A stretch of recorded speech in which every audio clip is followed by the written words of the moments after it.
Sa gitna ng nakakalitong mundo ng mixed signals, minsan ang pinakamalakas na pag-amin ay hindi nanggagaling sa bibig, kundi sa mga galaw na akala mo ay normal lang pero may malalim na pinanghuhugutan.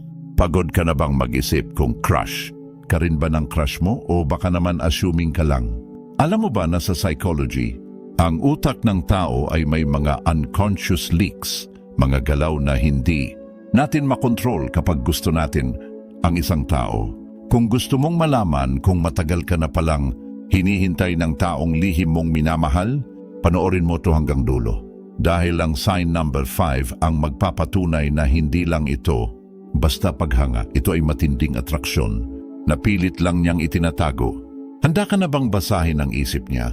Pero bago natin ilabas ang mga resibo, i-click mo muna ang like button at i-type mo ang amamin na sa comment section kung may isang tao kang naiisip habang binabasa ang title na to.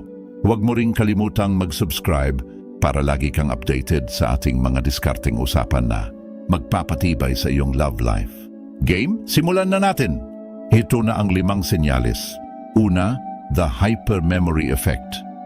Napansin mo ba na naaalala niya kahit ang maliliit na detalye na binanggit mo buwan na ang nakakaraan? Yung paborito mong kape, yung pangalan ng aso mo nung bata ka, o yung petsa na nabanggit mong malungkot ka. Sa psychology, ang utak ay nagsisave lang ng high priority information tungkol sa taong mahalaga sa atin. Kung encyclopedia siya ng buhay mo, matagal ka na niyang pinag-aaralan. Pangalawa, the proximity magnet.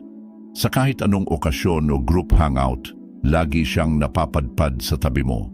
Hindi yan aksidente. Tinatawag itong propinquity effect. Ang isang taong may gusto sa'yo ay subconsciously na naghahanap ng paraan para mapalapit ang physical space niya sa'yo. Kung lagi siyang nandyan lang sa paligid mo, ikaw ang North Pole ng compass niya. The mirroring reflex.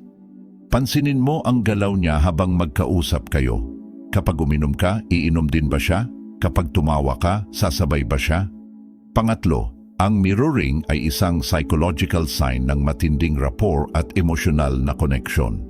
Ginagawa ito ng utak natin para maging in sync sa taong gusto nating makuha ang loob. Pangapat, the supportive shadow. Siya ang unang magla-like ng post mo, ang unang magtatanong kung kamusta ka kapag nalamang may sakit ka, at ang laging handang tumulong kahit hindi ka humihingi. Kung ang effort niya ay consistent kahit wala siyang nakukuhang kapalit, matagal na niyang itinataya ang puso niya sa iyo. Panglima, the pupil dilation and long gaze. Kapag magkausap kayo ng malapitan, tingnan mo ang kanyang mga mata. Sa psychology, ang ating mga pupil, ang itim sa gitna ng mata, ay lumalaki kapag tumitingin tayo sa isang bagay o tao na gusto natin. Kung tinitingnan ka niya ng matagal at may kasamang malambot na ngiti pagkatapos mong magsalita, lodi, huling-huli na siya. Matagal ka na niyang mahal. Ang susunod na hakbang na iyong gagawin pagkatapos ng signs. Hindi sapat na alam mong gusto ka niya, kailangan mong malaman kung paano i-escalate ang sitwasyon nang hindi nagmumulang agresibo. Narito ang iyong game plan. 1. The green light confirmation, ang pag-testing. Huwag agad umamin. Subukan mo muna kung consistent ang kuryente. Gumawa ka ng maliit na pullback o pag-iwas para tingnan kung hahabulin niya ang atensyon mo. Example, kung laging siya ang unang nag-chat-chat, subukang huwag mag-initiate ng usapan sa loob ng 24 oras. Kung nag-chat siya para magtanong kung okay ka lang, 100% confirmed na yan. 2. The playful escalation, ang pag-level up.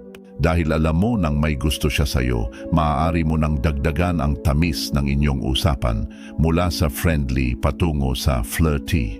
Example, kung pinuri niya ang suot mo, imbis na magpasalamat lang, sabihin mo, buti na lang nagustuhan mo, sa'yo lang kasi ako nag-e-effort mag-ayos ngayon. Sabayan mo ng isang wink o ngiti. 3. The low-stakes date invite, ang pag-set ng tagpuan. Imbis na tanungin siya ng date tayo, na masyadong mabigat, gumamit ka ng assumptive invite na nakabase sa mga paborito niya.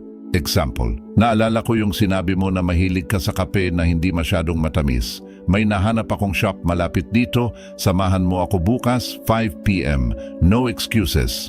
actual sample conversations, the Descartes scripts. Para mas maging praktikal ang video mo, ipakita mo ang mga script na to sa screen. Situation A. Kapag naaalala niya ang maliliit na detalye, sign number 1, siya.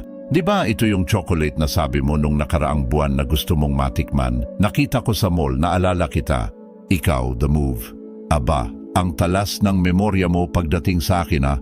Baka pati panaginip ko, kabisado mo na rin. Salamat ha, appreciate it. Ito ay may halong asar pero may appreciation. Situation B, kapag laging nasa tabi mo, sign number 2, ikaw, the move. Habang magkatabi kayo sa isang event. Napansin ko lang, parang kahit saan ako lumingon nandyan ka. Sinusundan mo ba ako o sadyang pareho lang tayo ng radar?